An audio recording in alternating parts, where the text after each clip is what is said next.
A economia brasileira dá sinais claros de que está mesmo correndo para valer atrás do tempo perdido, ou das décadas em que pouco ou nada cresceu. Agora é muito diferente, as perspectivas são das mais favoráveis. E o brasileiro, o que quer? Sim, porque se o país cresce, tudo muda. A vida das pessoas também estará mudando, tem que mudar. Em que direção deve prosseguir para mudar?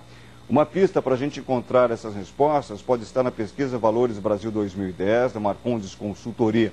O sócio-diretor da empresa, Odino Marcondes, está conosco no estúdio de São Paulo para falar desse tema ao vivo, já aparece aqui no nosso telão. E como de hábito, o comentarista Jorge Vidor participa da entrevista. Vou pedir licença a eles um minutinho para exibir para vocês os dados dessa pesquisa, alguns dos destaques da pesquisa, que nós vamos ver aqui no nosso telão, para a gente começar a dar uma olhada nesse assunto. Vamos ver aí o perfil da pesquisa. Foram ouvidos 2.544 brasileiros, maiores de 16 anos, em 160 municípios. Municípios das 5 regiões.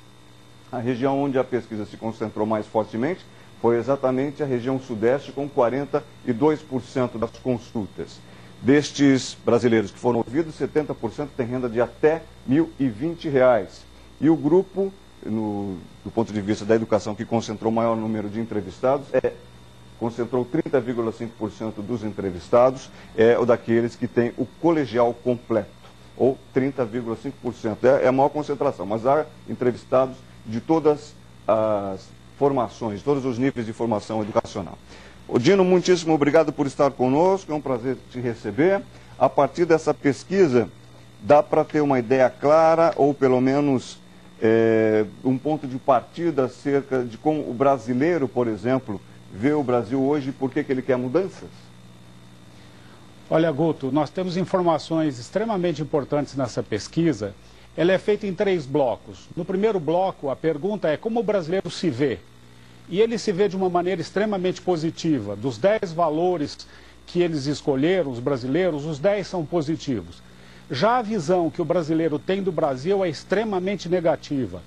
Dos 10 valores que a pesquisa pede que as pessoas identifiquem, 10 são valores que nós consideramos tóxicos. Então, corrupção, desonestidade, pobreza, analfabetismo, desperdício de recursos, enfim, a visão que o brasileiro tem do Brasil é extremamente negativa. O terceiro bloco da pesquisa é como o brasileiro gostaria que o Brasil fosse. Aí sim nós temos um cenário positivo. Então aparece a primeira incoerência e um grande elemento para reflexão. O brasileiro se vê muito bem, mas o Brasil que o brasileiro habita e ajuda a construir todos os dias é um Brasil extremamente negativo. Eu diria até que se o Brasil fosse uma empresa, o Brasil estaria falido. Vou detalhar então um pouquinho desses levantamentos de vocês e voltamos a falar contigo em seguida. Vamos dar uma olhada aqui no nosso vídeo wall em mais alguns aspectos dessa pesquisa, exatamente para trazer os detalhes daquilo que apontou o Odino. O ministro do Trabalho, Carlos Lupe, está apostando alto no aquecimento, por exemplo, da área de empregos. Nós vamos falar disso em seguida também, para dar um perfil mais completo disso. Vejamos aqui na pesquisa, os valores pessoais ressaltados pelo brasileiro: em primeiro lugar, a amizade, família vem em segundo lugar, terceiro, a honestidade e quarto, o respeito. São valores que foram considerados exatamente para que essa pesquisa fosse compilada ou foram considerados a partir dos resultados da pesquisa que o Odino nos apresenta. Jorge Vidor. Odino, é muito interessante, porque o Brasil está num estágio agora de transformação, né? Mudança do seu perfil demográfico. A gente vai ter nos próximos 20 anos a nossa população, a maior população da nossa história, produzindo e consumindo simultaneamente, né? Porque é a faixa etária entre 20 e 70 anos.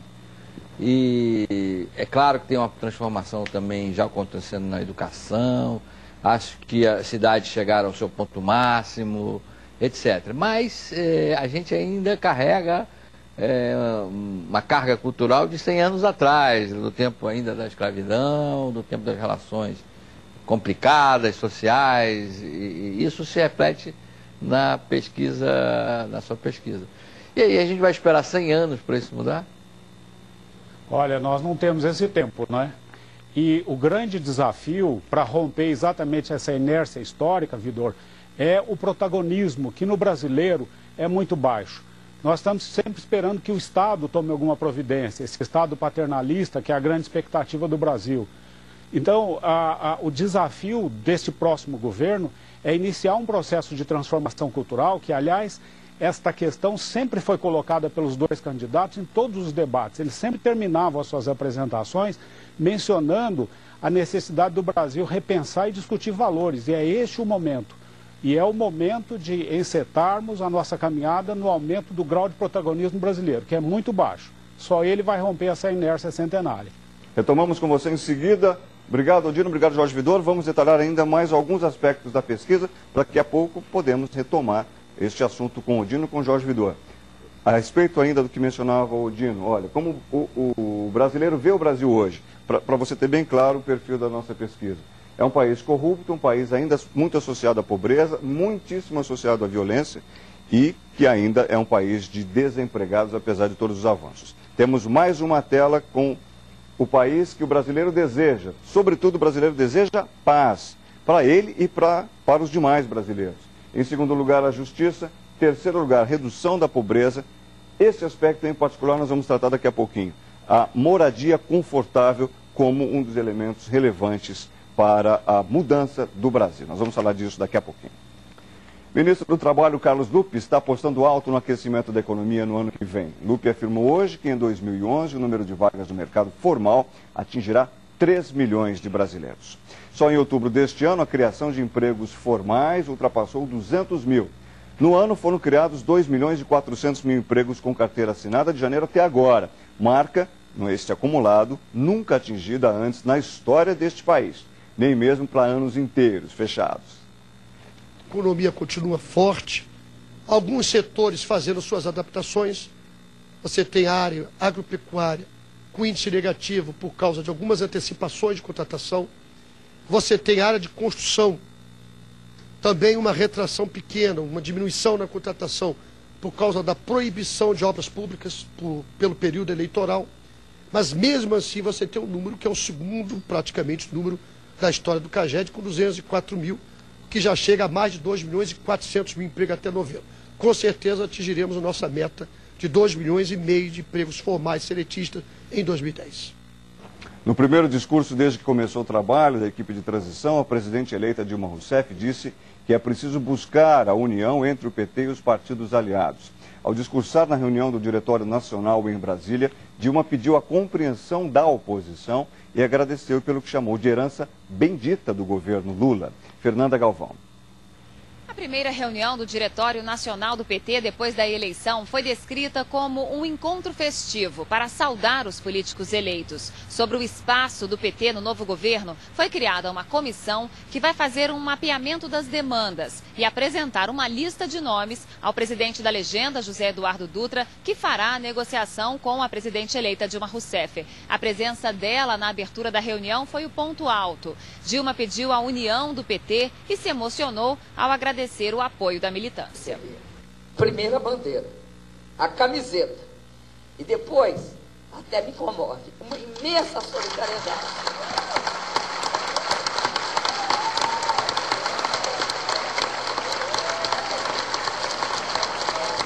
Eu vou enfatizar muito a importância do que nós construímos em termos de aliança política.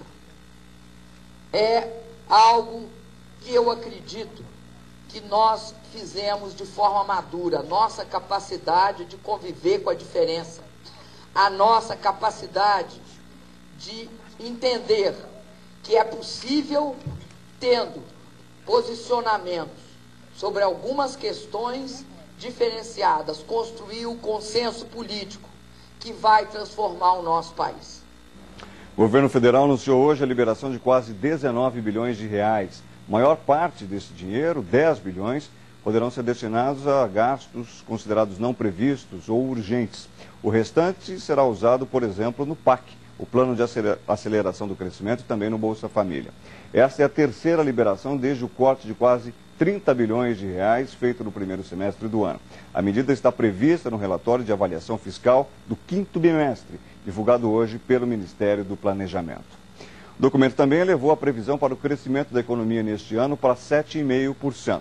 E a previsão do governo para a variação do IPCA, o Índice Nacional de Preços ao Consumidor Amplo, foi mantida em 5,1%, um pouco acima da meta central para 2010 de inflação, aqueles 4,5% conhecidos, mas ainda dentro do intervalo de tolerância de 2 pontos percentuais para mais ou para menos. Também hoje o governo encaminhou para o Congresso Nacional um projeto de lei que exclui a Eletrobras do cálculo do resultado primário, economia que é feita para pagar juros da dívida. Como foi feito no ano passado, só que com a Petrobras, ao retirar a nova estatal da conta, a meta vai passar dos atuais 3,3% do PIB para 3,1%. Enquanto isso, a inflação volta a assombrar, principalmente quem é inquilino. É que o IGPM, o índice que baliza a maior parte dos contratos de aluguel, não para de avançar. A segunda prévia do índice da Fundação Getúlio Vargas mostrou um salto tanto, culpa principalmente dos alimentos. Só para dar um exemplo, a variação da carne bovina passou de uma alta de menos de 0,5% para cerca de 12%. De 21 de outubro a 10 de novembro, o IGPM acusou uma inflação de 1,20%. No mês anterior, no mesmo período de cálculo, a variação de preços tinha sido de 0,89%. Segundo a Fundação Getúlio Vargas, é a maior alta para um segundo decêndio desde julho de 2008. A aceleração dos preços no atacado, que tem maior peso na composição do índice, foi influenciada pelas variações da soja em grão, que mais que dobrou, e a carne bovina, que disparou de 0,17% para quase 12%. A alimentação também foi destaque de alta na inflação dos preços ao consumidor. A maior alta foi da carne bovina, mas a inflação de roupas e da cerveja também avançou bem. Os preços da construção subiram menos. Até a segunda prévia de novembro, o IGPM acumula alta de 10,29% no ano, de 10% em 12 meses. Muito bem, estamos de volta com a pesquisa Marcondes Consultoria sobre o país que o brasileiro vê e o país que o brasileiro quer ver. Mais dados, vamos lá ver. Por onde deve ter início a transformação do país? Primeiro aspecto, deve começar pela paz.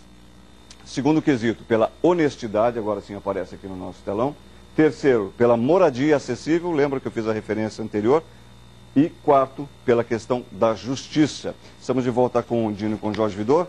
Eu já quero perguntar ao Ondino se, em função dessa moradia acessível figurar aqui no seu levantamento, aqui no nosso amostragem, Ondino, evidentemente não foi à toa, né? É um aspecto sempre ressaltado pela população. Ter a casa própria, tem em função das altas de aluguel e outras, não? Sim.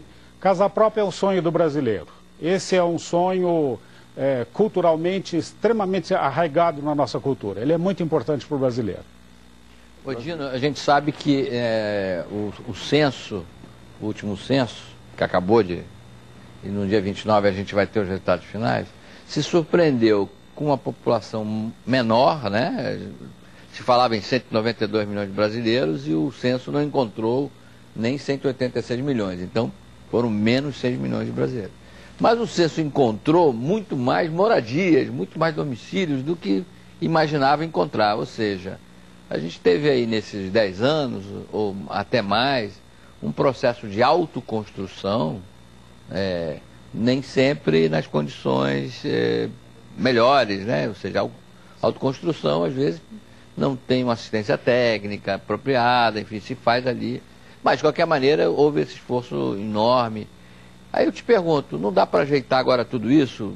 Essas metas que a gente achava impossíveis de ser alcançadas, elas agora não são plausíveis, não são viáveis?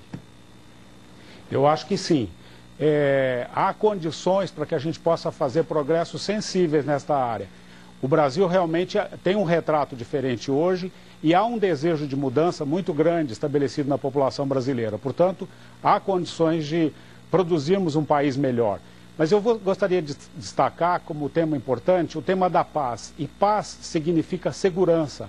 Este é o valor que vai produzir o maior salto cultural neste país. Agradecemos muito a participação do Ondino Marcondes conosco. A nossa edição está se encerrando exatamente em companhia dele, a quem eu solicito agora um tema, uma palavra. Olha, o Brasil tem jeito, o brasileiro é alegre, o brasileiro é feliz, o brasileiro tem esperança. E ele pode construir um país melhor. Muitíssimo obrigado pela participação conosco, Ondino, até uma próxima vez. Obrigado, Jorge Vidor. Obrigado a você que está sempre conosco. Uma ótima noite, bom fim de semana. Até segunda, se Deus quiser. Eu volto daqui uma semana.